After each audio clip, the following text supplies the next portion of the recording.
So if you're like me and you pulled for Hugo because your neurons start firing when you see scythe characters, I thought I'd do a quick little guide on how to use them. So Hugo gets more attack depending on how many stun characters you have. So if you want to maximize the amount of attack he has, you need to bring along 2 stun characters. Lighter obviously being his best because of the ice damage boost that he provides. And in the second slot, you can honestly have any stunner that you want. I found Lycon and Trigger to be the best too. Now Hugo does the most damage with his Totalize. Now, Hugo triggers Totalize while doing his EX special attack or ultimate on an enemy during their stun phase, which increases the skill's finishing move by 1,000. But not only does it do that flat 1,000, it depends on how long is left in the stun to get an additional multiplier. And here's the math for how much damage you get depending on how much seconds is left, but you don't really care about the math. You just want me to tell you, when enemies stun, hit the big purple button or the big yellow button and you do more damage. Whoa. But not only depending on how much left is in the stun do you get a damage multiplier, you also accumulate more days.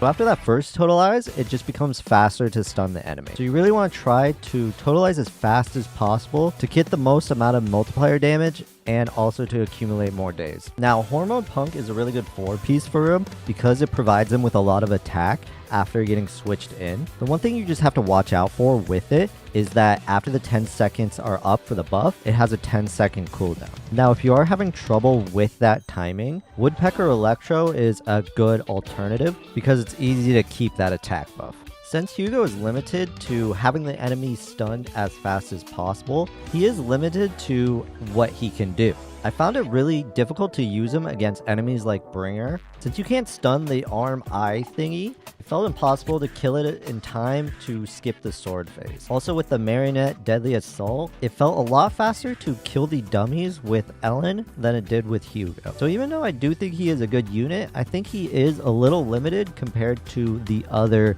attack characters that we have.